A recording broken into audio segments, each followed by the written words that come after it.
हरे कृष्ण कृष्ण कृष्ण हरे हरे, हरे राम राम राम हरे हरे। श्रीमद् भगवत गीता यथारूप अध्याय 6 ध्यान योग, श्लोक नंबर 20।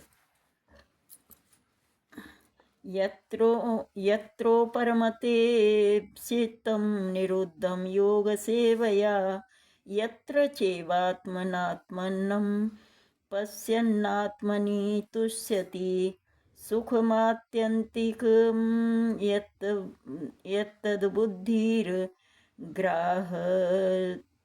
ग्राह्यमतीन्द्रियं वेत्ति यत्र न चैवायं स्थितिश्चलति तत्त्वतः यं लब्ध्वा च परं लाभं मन्यते नाधिकं ततः। यस्मिन् स्थितो न दुःखेन गुरुर्गुणापि विचाल्यते, तं विद्या दुःखसंयोगं वियोगं योगसंज्ञितम्। सिद्धि की अवस्था में जिसे समाधि कहते हैं, मनुष्य का योग अभ्यास के द्वारा भौतिक मानसिक क्रियाओं से पूर्णतया संयमित हो जाता है। इस सिद्धि की विशेषता यह है कि मनुष्य शुद्ध मन से अपने को देख सकता है और अपने आप में आनंद उठा सकता है। उस आनंदमयी स्थिति में वह दिव्य इंद्रियों द्वारा असीम दिव्य सुख में स्थित रहता है। इस प्रकार स्थापित मनुष्य सब कभी सत्य से विपथ नहीं होता और इस सुख की प्राप्ति हो जाने पर वह इससे बड़ा कोई दूसरा लाभ नहीं मानता। ऐसी स्थिति को पाकर मनुष्य बड़ी से बड़ी कठिनाई में भी विचलित नहीं होता। यह निसंदेह भौतिक संसर्ग से उत्पन्न होने वाले समस्त दुखों से वास्तविक मुक्ति है। तात्पर्य जगत गुरु श्रील प्रभुपाद जी महाराज की जय, गुरु महाराज की जय। योगाभ्यास से मनुष्य भौतिक धारणाओं से क्रमशः विरक्त हो जाता है। यह योग का प्रमुख लक्षण है। इसके बाद वह समाधि में स्थित होता है, जिसका अर्थ यह होता है कि दिव्य मन तथा बुद्धि के द्वारा योगी अपने आप को परमात्मा समझने का भ्रम न करके परमात्मा की अनुभूति करता है। योगाभ्यास बहुत कुछ पतंजलि की पद्धति पर आधारित है। कुछ अप्रामाणिक भाष्यकार जीवात्मा तथा परमात्मा में अभेद स्थापित करने का प्रयास करते हैं और अद्वैतवादी इसे ही मुक्ति मानते हैं, किंतु वे पतंजलि की योग पद्धति के वास्तविक प्रयोजन को नहीं जानते। पतंजलि पद्धति में दिव्य आनंद को स्वीकार किया गया है, किंतु अद्वैतवादी इस दिव्य आनंद को स्वीकार नहीं करते, क्योंकि उन्हें भ्रम है कि इससे कहीं उनके अद्वैतवाद में बाधा न उपस्थित हो जाए। अद्वैतवादी ज्ञान तथा ज्ञाता के अद्वैतवादी ज्ञान तथा ज्ञाता के द्वैत को नहीं मानते, किंतु इस श्लोक में दिव्य इंद्रियों द्वारा अनुभूत दिव्य आनंद को स्वीकार किया गया है। इसकी पुष्टि योग पद्धति के विख्यात व्याख्याता पतंजलि मुनि ने भी की है। योग सूत्र में 4.34 में महर्षि कहते हैं, पुरुषार्थात् शून्यानां गुणानां प्रति प्रसवः कैवल्यं स्वरूप प्रतिष्ठा वा चित्त शक्ति रीति। यह चित्त शक्ति या अंतरंगा शक्ति दिव्य है। पुरुषार्थ का तात्पर्य अर्थ, धर्म, अर्थ, काम तथा अंत में परब्रह्म से तादात्म्य या मोक्ष है। अद्वैतवादी परब्रह्म से इस तादात्म्य को कैवल्यम कहते हैं,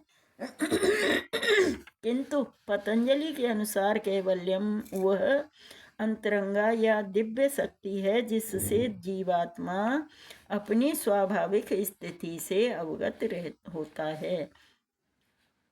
भगवान चैतन्य महाप्रभु के शब्दों में यह अवस्था चेतो दर्पण मार्जनम अर्थात मन रूपी मलिन दर्पण का मार्जन शुद्धि है। यह मार्जन वास्तव में मुक्ति या भव महादावाग्नि निर्वापणम है। प्रारंभिक निर्वाण सिद्धांत भी इस नियम के समान है।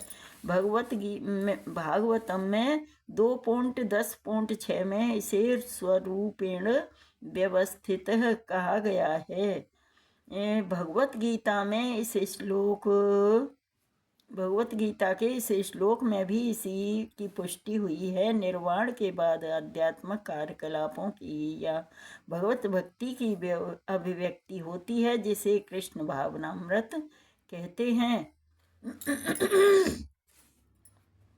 भागवत के शब्दों में स्वरूपेण व्यवस्थित ही जीवात्मा का वास्तविक जीवन यही है। भौतिक दूषण से आध्यात्मिक जीवन के कलमश युक्त होने की अवस्था माया है। इस भौतिक दूषण से मुक्ति का अभिप्राय जीवात्मा की मूल दिव्य स्थिति का विनाश नहीं है। पतंजलि भी इसकी पुष्टि इन शब्दों में करते हैं। केवल्यम स्वरूप प्रतिष्ठा व चित्त शक्ति रीति। यह चित्त शक्ति या दिव्य आनंद ही वास्तविक जीवन है। इसका अनुमोदन वेदांत सूत्र में 1.1.12 में इस प्रकार हुआ है। आनंदमयोभ्यासात यह चित्त शक्ति ही योग का परम लक्ष्य है और भक्ति योग द्वारा इसे सरलता से प्राप्त किया जा सकता है। भक्ति योग का विस्तृत विवरण 7वें अध्याय में किया जाएगा। इस अध्याय में वर्णित योग पद्धति के अनुसार समाधियां 2 प्रकार की होती हैं।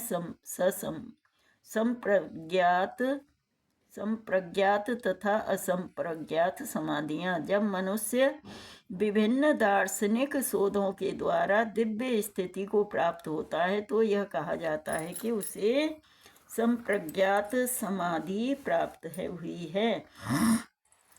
असंप्रज्ञात समाधि में संसारी आनंद से कोई संबंध नहीं रहता, क्योंकि इसमें मनुष्य इंद्रियों से प्राप्त होने वाले सभी प्रकार के सुखों से परे हो जाता है।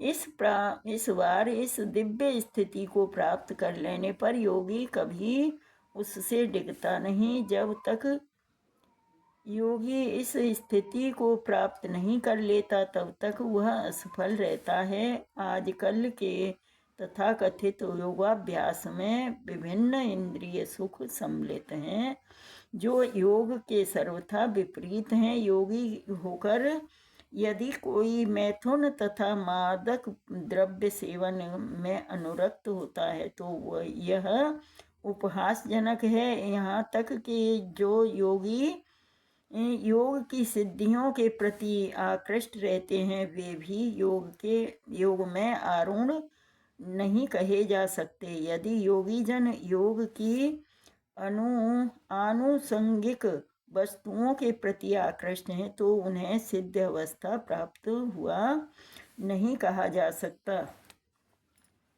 जैसा कि इस श्लोक में कहा गया है, अतः जो व्यक्ति आसनों के प्रदर्शन या सिद्धियों के चक्कर में रहते हैं उन्हें यह समझ लेना चाहिए कि इस प्रकार के से योग का मुख्य उद्देश्य ही समाप्त हो जाता है। इस युग में योग की सर्वोच्चतम पद्धति कृष्ण भावनामृत है जो निराशा उत्पन्न करने वाली है। एक कृष्ण भावना भावित व्यक्ति अपने धर्म में इतना सुखी रहता है कि उसे किसी अन्य सुख की आकांक्षा नहीं रह जाती। इस दंभ प्रधान युग में हठ योग, ध्यान योग तथा ज्ञान योग का अभ्यास करते हुए अनेक अवरोध आ सकते हैं, किंतु कर्मयोग या भक्ति योग के पालन में ऐसी समस्या सामने नहीं आती।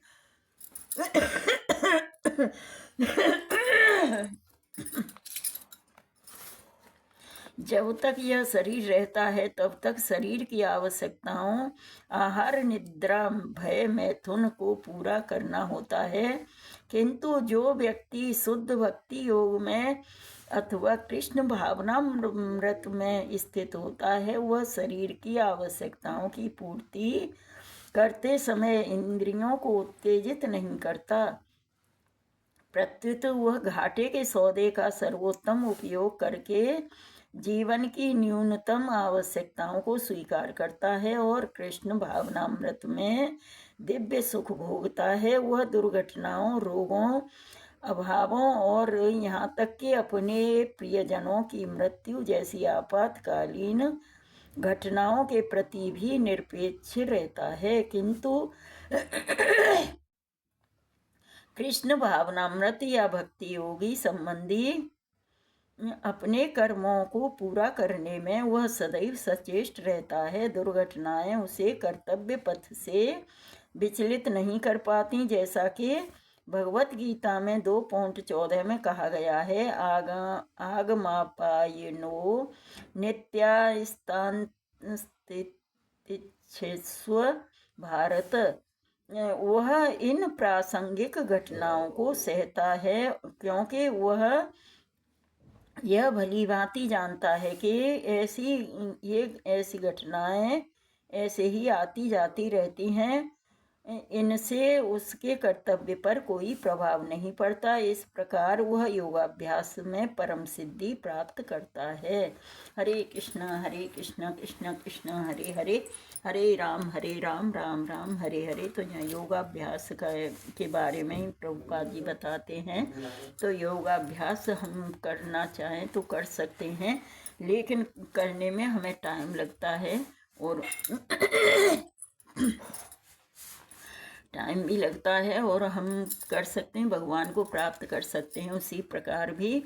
लेकिन कृष्ण भावना भावित जो हम स्वीकार कर लेते हैं तो उसमें बहुत जल्दी हम तरक्की कर पाते हैं। तो हमें हमेशा कृष्ण भावना भावित ही रहना चाहिए और हमेशा बोलना चाहिए, हरे कृष्णा कृष्ण कृष्ण हरे हरे, हरे राम राम राम हरे हरे। श्रीमद् भगवत गीता यथारूप की जय। हरे कृष्णा।